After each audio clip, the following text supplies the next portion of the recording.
We welcome you to another live edition of the Sports Box, brought to you by our sponsor, Showcase Sports in Hamilton. Showcase Sports for the elite athlete. And by our friends over at CrowdPlay. Download the free CrowdPlay app today and check them out at www.crowdplayapp.com for details.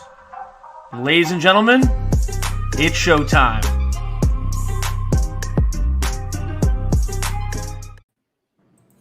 Hey everybody, welcome to Cage by IQ. I'm your host D-Big.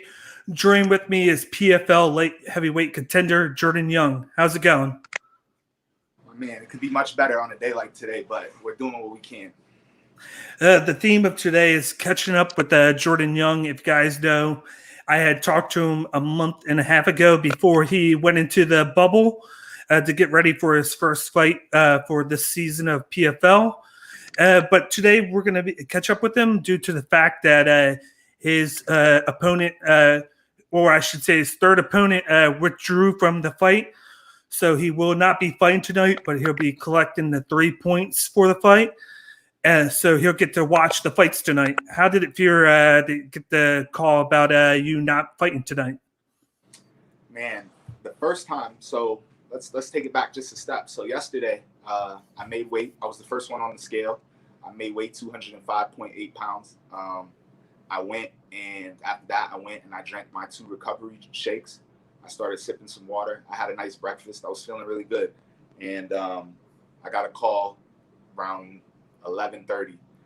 Actually, it was a text that said, bro, Vinny's on a stretcher. I don't know, what's going on, if he's going to be able to fight. It was from one of my coaches. So I'm like, what? So I come downstairs, and I heard Vinny was out due to his weight cut. He took the fight on short notice. I heard he had a big cut. So when he was out, I'm like, what's next? And they tell me that they had an alternate. I wasn't aware that they had an alternate there. I had seen the guy, and I wasn't quite sure who he was, but he was alternate. So I accepted the fight with him. So when I accepted the fight with the alternate, I signed my bout agreement, and all the business was taken care of before the media weigh-ins. So we come back around 4:30 to do the media weigh-ins, and we go to do the weigh-ins, and let me explain the situation that happened. We go to do the weigh-ins, and I get on the scale. I'm red corner, so he's already out there. And I put my fist up. I don't touch this man. It's probably about 2 to 3 inches from his face. And he decides to put his fist up, but he puts it right on my beard, almost touching my chin. So I smack his hand away. I tell him, don't touch me. I tell him the steroids he's on won't help him. It was clear that he was juiced to the gills. That's not an assumption on my end. I think that's a fact. When I smacked his hand away and I told him that, that's when he reached up again and kind of like pushed me by the neck, kind of karate chopped me a little bit. And, so that we already had to fight. Now, obviously there's a little bit of bad blood. We're going to fight for real. And I wake up the next morning and I'm going to get my morning workout in, my shakeout before I eat my breakfast. And just when I'm in my first round of shadowboxing and bad work, and Ray Sefo starts calling me the president. So I step out of the workout room, I take the call, and he tells me, unfortunately, your fight's off, but you've been a champion, you did everything you were supposed to do.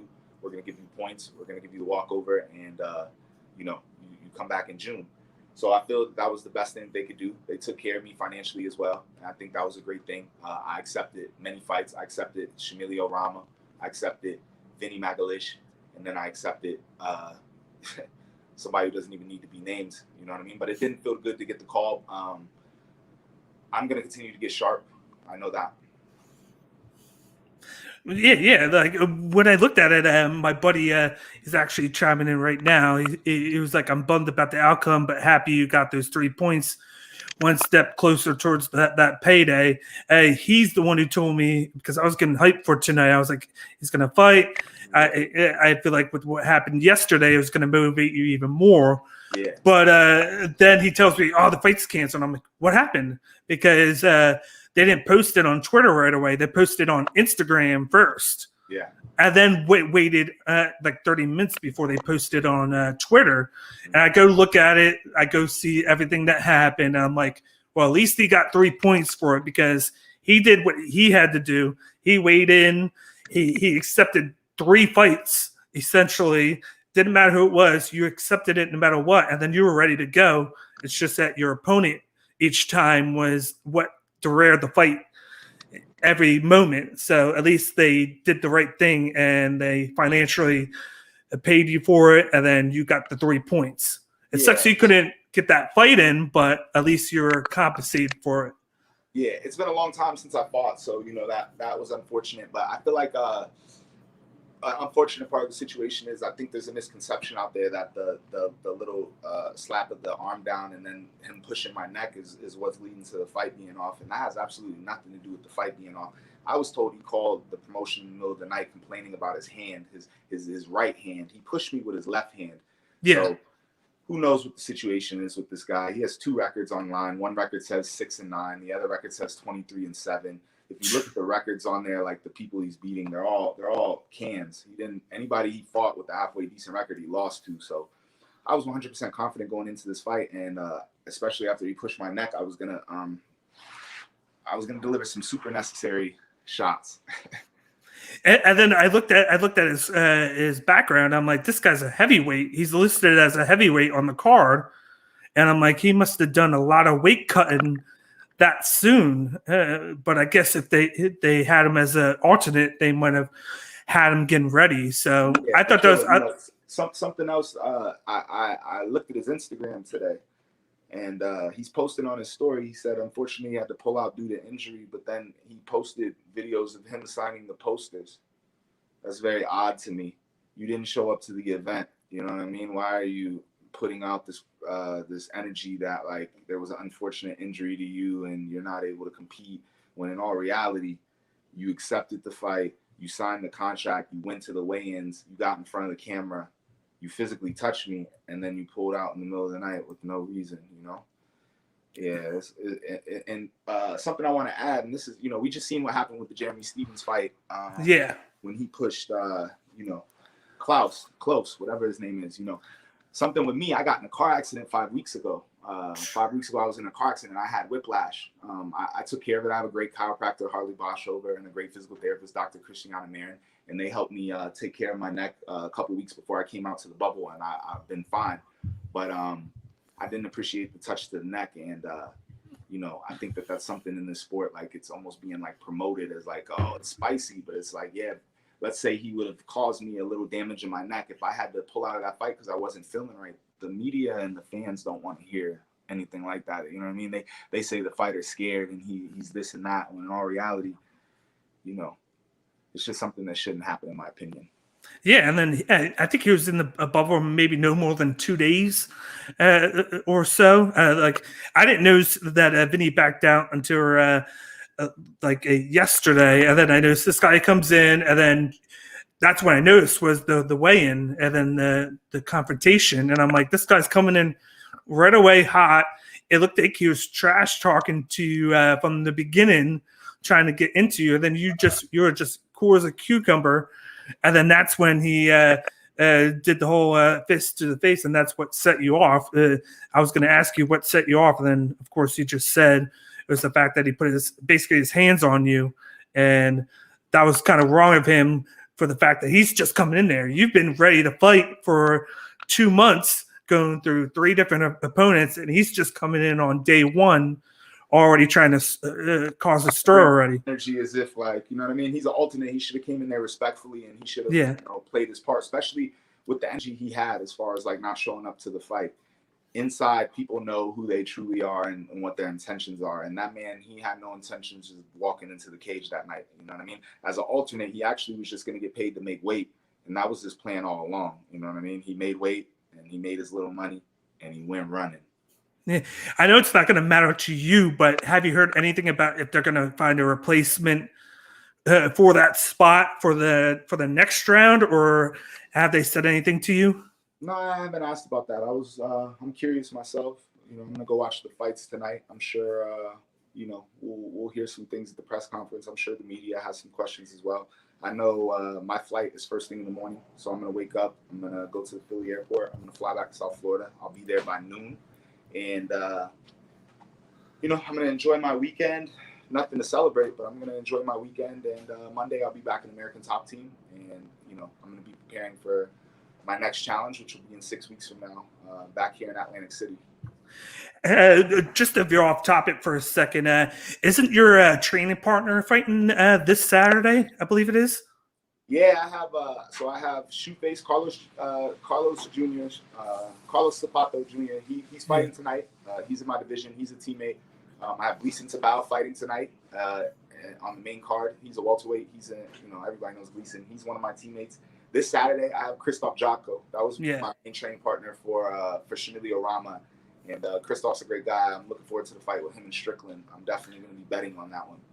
Oh yeah, me too. I when I saw that, it was kind of funny. I did the interview with you last month, and when I interviewed you, the next day I interviewed Sam Alvey, who's teammates with Sean Strickland. So I talked to you guys, and then I go to my buddy. I'm like, I just interviewed these two guys, and their training partners are fighting each other next month. And I was like, I couldn't have asked for any crazier outcome interview-wise than to do that, because I had you mention that, and then Sam Alvey was mentioning that he was just training, getting ready for his fight at the time, training with Strickland. I'll tell you this. I think that I can be a lot better Sean Strickland than Sam Alvey could ever be a Christoph Jocko. No, I told everybody, don't sleep on Jocko this Saturday. I predicted that he was going to win. So anybody that's watching, be looking at my Instagram this Saturday. I'm going to be releasing my new partnership with BetOnline.ag. I'll be having a promo code for the fans to go out and bet on the fights. I'll be giving my picks as well, and I think that's something I'll be doing going forth. I like to bet on the fights, and oh, that's cool. It's beautiful when you got an insider. American top teams on every card. You know what I'm saying? Oh, definitely. And then I'm looking forward to seeing your teammates tonight, because there's been a lot of shakeup on this card. Like you said, T-Bow, I believe he was supposed to fight somebody else, and then there was like three guys that withdrew, and then they put him up with somebody else. And everybody knows with T-Bear, all they remember with him is his bout with Nick Diaz like 10 years ago. Like that's which I know he's better than that, and I know that he's going to come hungry tonight. Who, Gleason? Yes. Gleason, I think people should go back and look at Gleason's fight with Khabib. Yes. I think that Gleason beat Khabib, and a lot of people also agree with me on that. And Khabib even said that his toughest fights were Gleason and Dustin Poirier, and both of those are American top team prospects. Or not prospects, both of those are American top team staples, actually. But, it's the American top team way. Look at Tabao. He accepted every fight thrown his way. I accepted every fight thrown my way. Real game fighters, Yeah, and that's what I was thinking, because I was looking at Habib's track record, and I'm like, you had Michael Johnson, who presented a great fight for him, and then my buddy was like, you got to check this bout. You got to check this bout. It was him against Gleason T-Bow. Like he could have won that fight. It could have went his way, but the decision went to Habib. And I watched back, and I'm like, damn. I was like, you're right. Like this was very close, and this could have went either way. But it sucks that it didn't go his way. But if it didn't, then we wouldn't have had Habib have this record, this notability that we had today. Absolutely. And then I noticed that. Did you get to see Habib at all? Because I believe he was in the bubble, because his the guy that he trains fought last week. No, I didn't see Khabib, but when I came to the PFL in New York to corner one of my teammates in 2019, I ran into Khabib, and we were in the workout room. He said, "What's up?" to me. Real humble guy, real cool guy. You know what I mean? There's like the lightweight champion of the world. I don't know if he was at that time, but he was very close. And there he was saying, "What's up?" to me, not vice versa. It was kind of crazy. Now, I want to get like your input on how the bubble was. How has the bubble treated you since making it to Atlantic City? I know you had to go there 17 days ahead of time, and then I believe the first 2 days you were relegated to your room. Yeah, so being locked in the room, I personally don't care for the food options that were brought to me the first 2 days. You're able to order room service, but you're not able to order out from out and about until you're released from the quarantine. And unfortunately, because we're so high up in this casino, it's their policy that no conventional ovens or microwaves or anything like that. So it was a little bit of a challenge, you know what I mean? Yeah. But, you get there, you lock in. I got I believe I got like a nice recovery session in on day 1 and day 2, I got a workout in. I got a nice little workout in. And once we got released from the quarantine, though, into the actual bubble, there's more space. You can move around a little bit. The gyms were good. I like the workout rooms. It was everything that you needed. If I could have added anything, it would just been like an Aerodyne bike. Outside of that, though, I'd say food was the main issue. And the only other thing that I would say is, like, there's nobody here for recovery, you know what I mean? Like a physical therapist or massage therapist, anything like that. And I think that having something like that on deck would benefit all of the fighters. But, you know, this is the first time not only for the fighters going into quarantine, but the promotion doing the quarantine as well. So I think that going into June, you know, they'll have their logistics down even a little bit better, and they'll improve on, you know, the way that they're running the bubble. Yeah, I've been lucky enough to sit in on the media, and I know the first week of media they're getting all the kinks together, but then this week it went smoother than the first week, and I was able to sit through all this, and it went faster. And I noticed that they're kind of going as they're making corrections as they go because of the bubble and everything, all the withdrawals, and then the add-ons with the alternates. It's been kind of crazy time. But I'm just glad that they're able to go with the ball and then get everything set up for the fights. Absolutely. I think that everything has been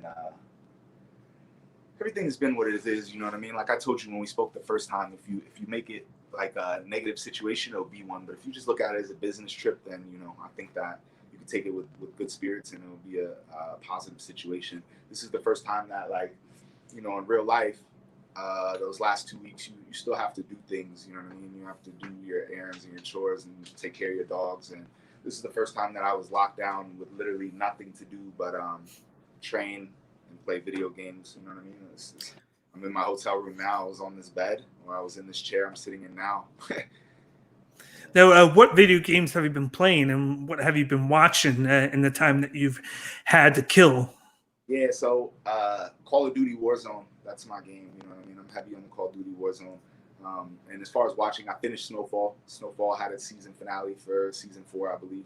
I'm looking forward to season 5 coming in 2022. I also watched The Wire. I got through a few seasons of The Wire. It's an old show from HBO. Yeah. Based in Baltimore, Maryland. I'm on season 4 right now, but I haven't started it. And I had some comic books and some books. The Mortal Kombat movie came out. I'd give that like 6 out of 10 though, 6, 7 out of 10. I like there was some funny parts, and, you know, there was some stuff that was like, oh, you know, that reminds me of the game, like the low speed. Yeah. You know what I mean? But overall, it's tough to. I wish there was a Snyder cut. You know what I'm saying? Like, it's tough to tell the storyline of 10 to 12 dope characters without really being able to plunge into their backgrounds.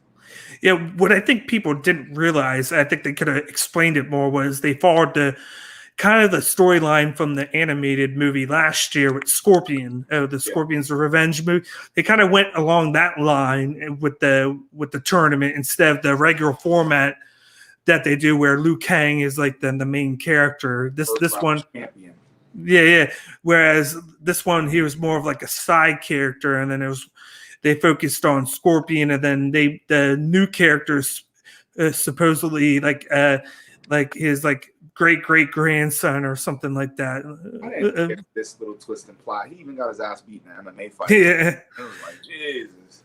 And then for me, what killed it was I'm a big Johnny Cage fan, so to see him not in the movie, but then spoiler alert, like they make a little dig for him at the end of the movie with the poster. Like I do hope that they make another movie and then he has a prominent role in it. I read online. I plunged into that because I like Johnny too. And, yeah. They felt that it would have been odd. They felt Johnny would have been more of a main character role, and they felt odd to have a Caucasian lead, they said.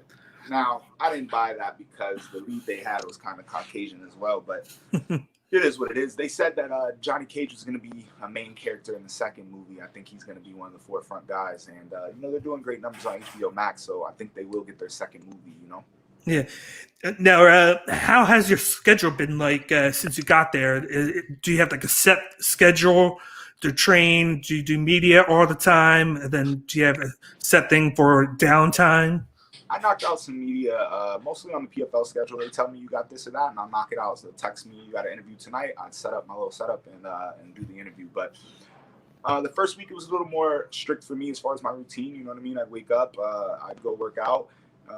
I'd start eating and, drinking. I'd get maybe a drill session or a second workout in later. But the thing is, there's so many different workout rooms. You have to schedule those workouts. So sometimes I have to schedule, if I want cage time, I have to schedule that. And then maybe at the end of the week that changed because they had the fights last week. So they had to switch out to the vinyl and, from vinyl to canvas and stuff like that, Now, knowing how you're stuck in the bubble, did they let you outside at all, like just to catch your breath, just to feel the air and everything? Or were you like just stuck right inside the casino you couldn't leave it? There's one area where you can walk outside and it's like a little walk around, wrap around. You can see like the ocean. I can see the ocean from my room right here though, but you can see the ocean. You can see, what is it? The Jersey Shore, I believe. Yeah. And it was cool to go out there and you can catch a little wind. Sometimes the sun would be coming down. You maybe want to eat outside, but sometimes it'd be really cold, really, really windy, and you wouldn't want to be out there. You know what I mean? Yeah, but definitely now, like the past couple of days, it's been in the low 70s, and then yesterday and today it was in the 80s. So did you get a chance to go out there and just catch the nice weather for a couple of minutes, or did you just stay inside? Pretty busy. I crushed a gnarly workout earlier. I got some sprints in and, I got some good pad work in and nothing stops for me. You know what I mean? I got some aggression in me that I haven't been able to get out yet. This guy put his hand on my neck yesterday. You know what I mean? I was going to show up and blick him down today and I was going to make necessary shots. And my post-fight interview was going to be gnarly as well. So just to have the whole thing taken away from me, I have a little bit of aggression in me still. And I can't wait to get back into my schedule at American Top Team. What was your confidence level each time that your opponent changed? I know with each opponent, it's likely a different skill set that's going to change that you got to prepare for. Even though it wound up getting canceled, what was your confidence level each time? My confidence level in myself is very high. So, like, when it was time to fight Shamil Rama, that's my first opponent. I'm feeling good. You know what I mean? I'm working with Krzysztof Jotko. We got a great game plan. It's going to be a great fight. And then after I'm getting ready for that, then they switch it to Vinny. That's on 4 weeks' notice, and I'm like, all right, I'm fighting Vinny Magalish. I'm going from southpaw striker to orthodox jiu-jitsu specialist, but I know that my jiu-jitsu is good enough I can survive with anybody in the world, and I can catch anybody in the world slipping. I know that my MMA game is well-rounded enough that I was going to be able to stop any offensive wrestling from him, and I was going to be able to make it a stand-up fight, and I know that that was going to favor me, and I was going to win that stand-up fight. I have much crisper, snappier punches and kicks, and also my movement and the way I pick my shots is just much superior to him. So my confidence level was high there. When they switched it out from Vinny to 24 hours notice, this guy, like I told you, had 2 records online. You can't find any footage of him.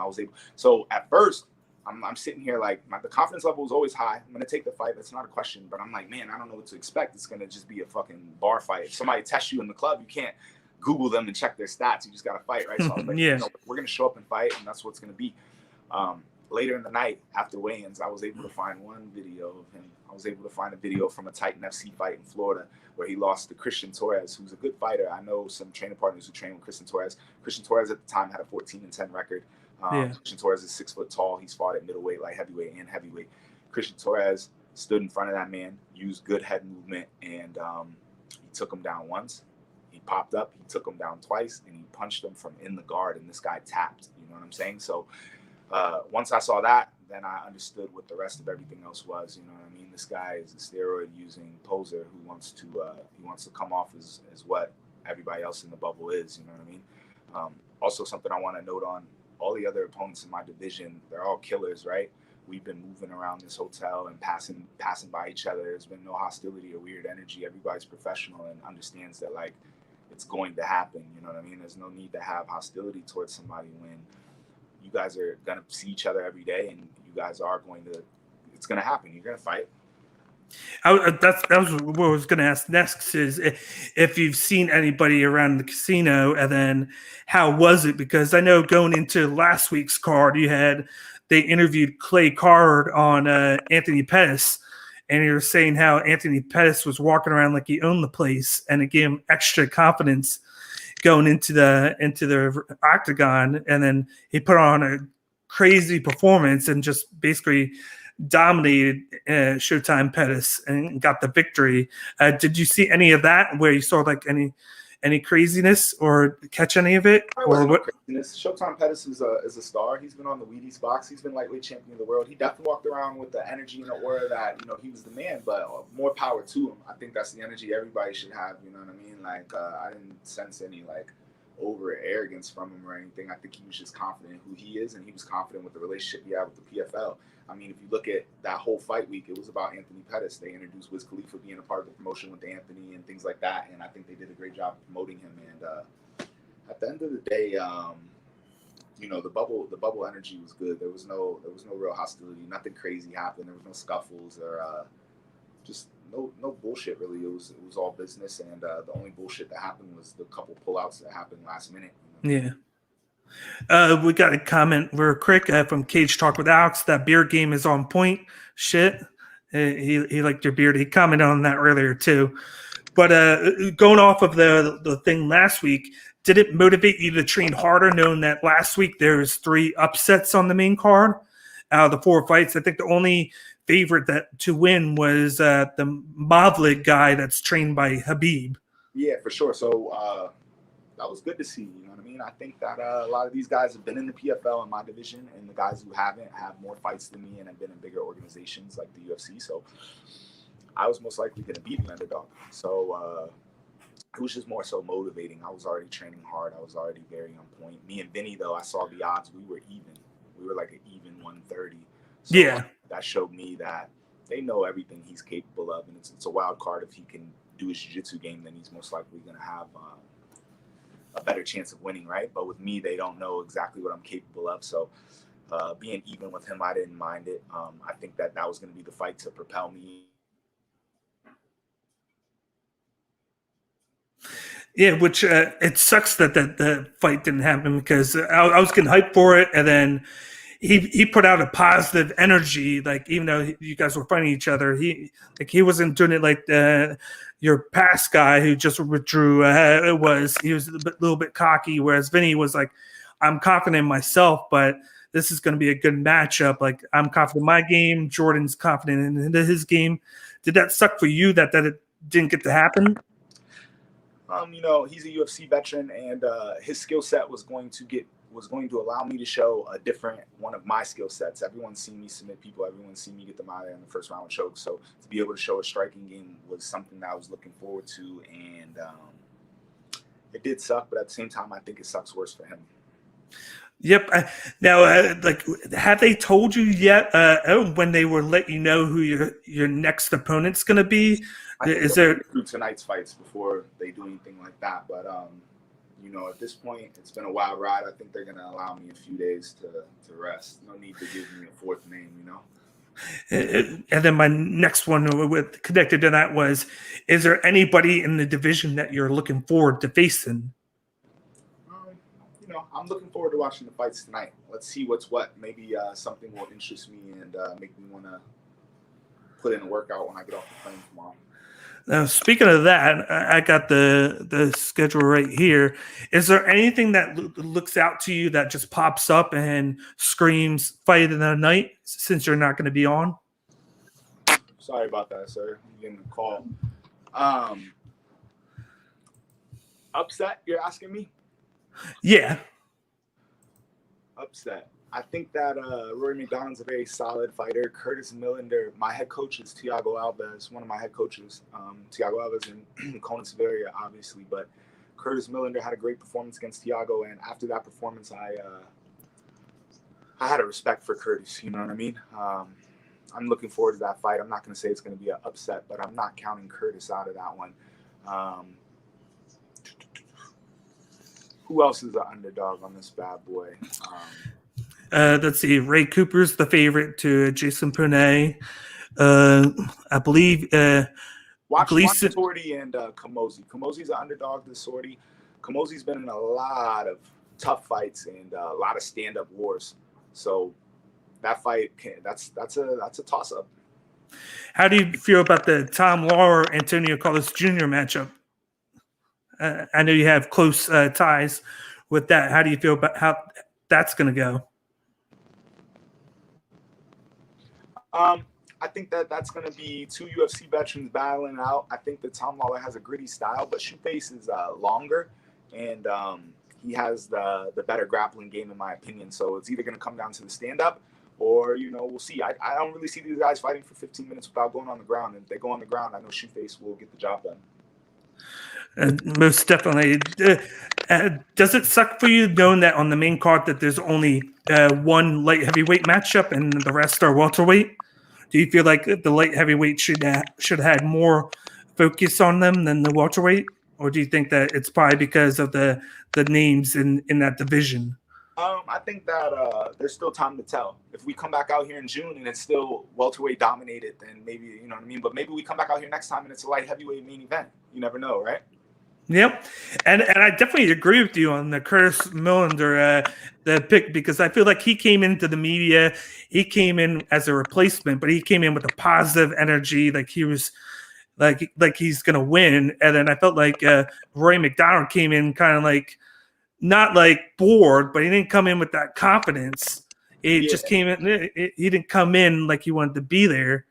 And I feel like that's something for Curtis Millender to pick up on and be like, okay, I feel fresh. I feel good.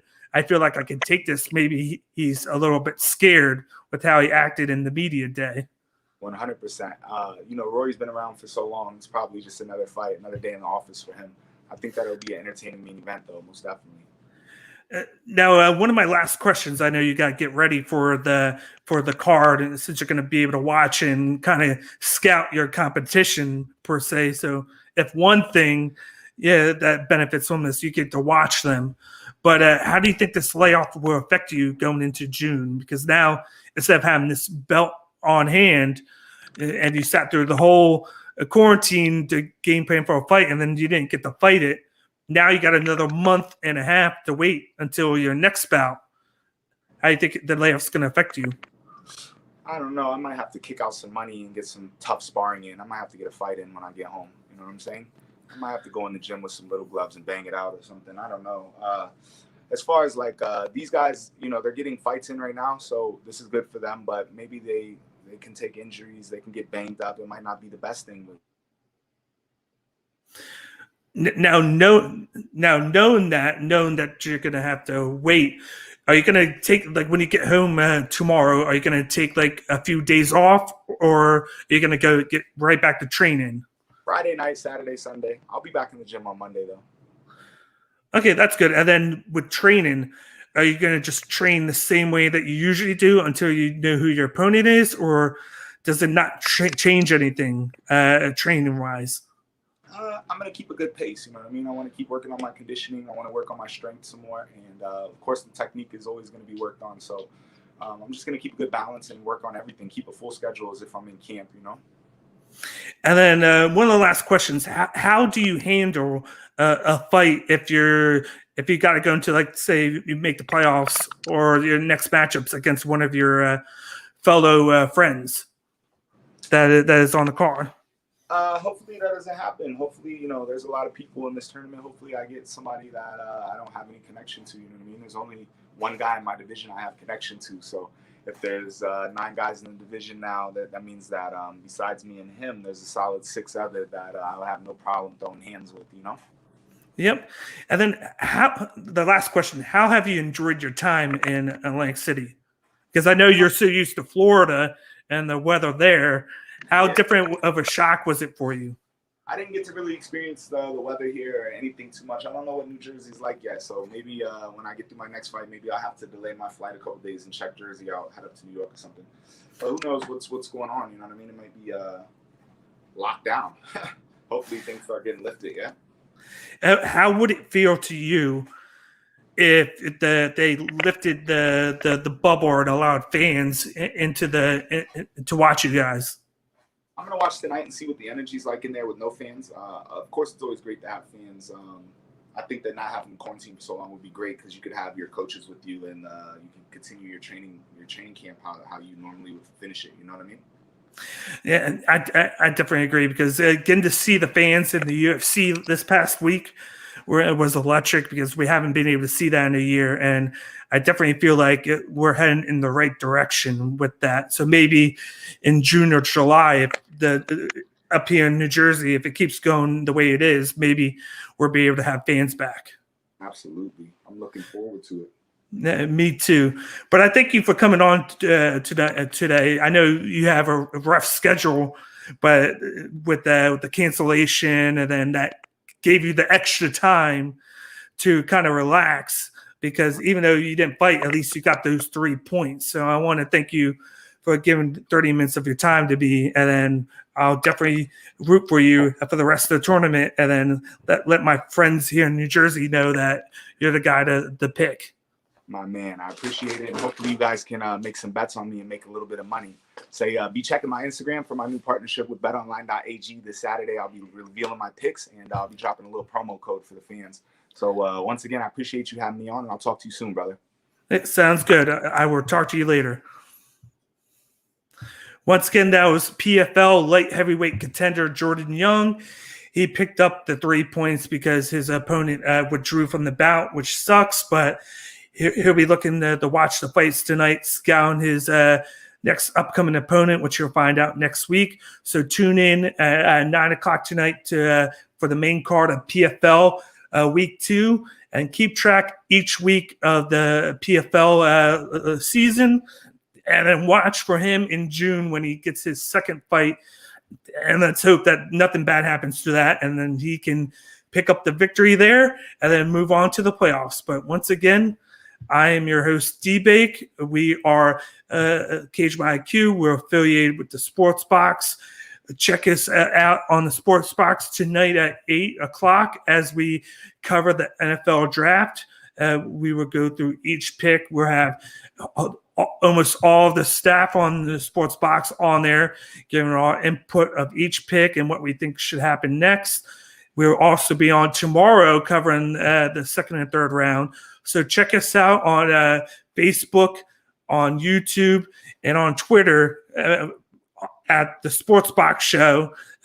Subscribe to the channel on YouTube and follow us on Twitter and Facebook to get your knowledge for the football mind.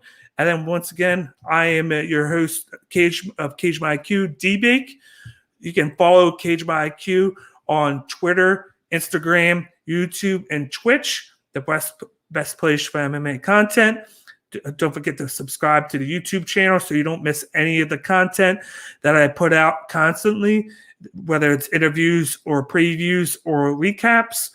But this was the catching up with Jordan Young, and I hope you guys have a wonderful rest of your day. Talk to you guys later.